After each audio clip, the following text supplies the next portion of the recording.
I hope you all are doing well, and today we are going to learn a new chapter, and that is sets. But before that, I would like to tell you, I'd like to show you something, okay?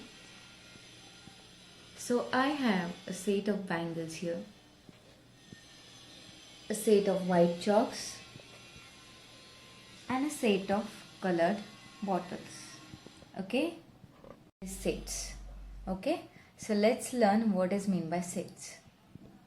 It is defined as a collection of well-defined objects which are distinct from each other. Now when we are talking about the sets, okay, let's take example of this sets. Okay, this is a set of pink bangles. Now when I say well-defined objects, so what does this mean?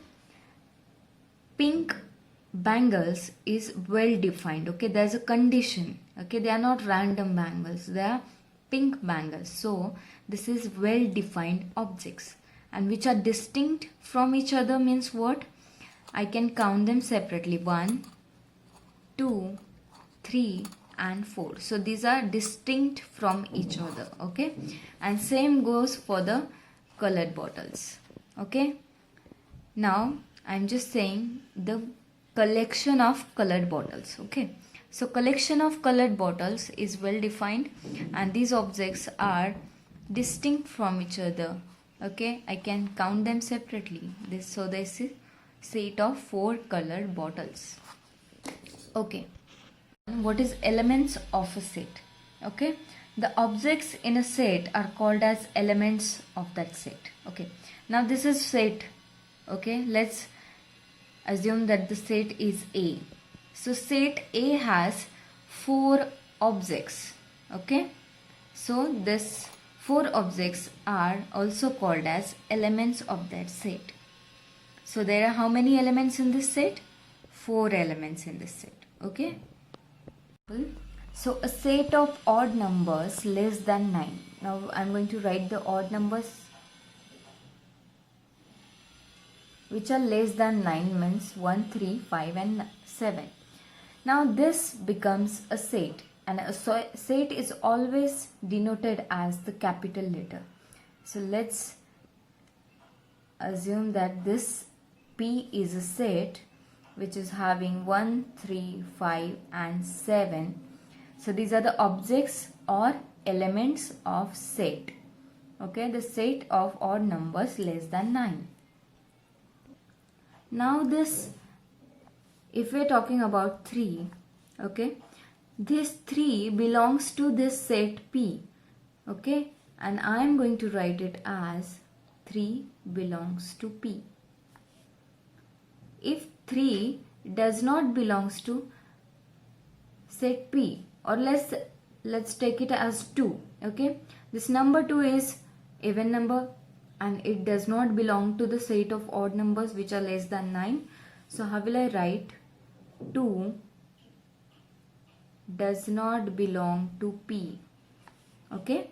If the set P does not have number 2, then we can write it as 2 does not belong to P, and this 3 belongs to P, okay.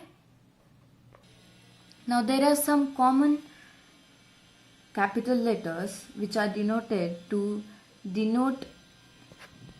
Now there are some letters which are used to denote the some set of numbers, okay. So N is used to denote the set of natural numbers. So wherever you see N in your textbook, that means it is a set of natural number. Now W is used to denote the set of whole numbers. Z or I is used to denote the set of integers. Q is used to denote the set of rational numbers. Now let us see what is cardinal number of a set, okay. Now if I ask you how many objects are there in this set of colored bottles, so let's count 1, 2, 3, 4, 5, 6, 7, okay. How many bangles are there in this set? 4 bangles. And how many chalks are there in this? 1, 2, 3, 4, 5, 6, 7, 8, 9, 10. Okay, so the 10 is the cardinal number of this set.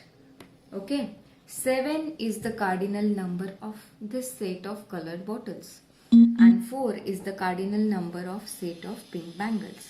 Okay, so cardinal number is what? Cardinal number is number of elements in a set.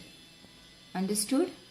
And it is represented as, if a colored bottle is a set P, then N of P is denoted as this, and it is 7. Okay, so cardinal number is written like this. I hope you have understood, and that's it for today. If you have any difficulty, let me know and we will discuss in Google Meet.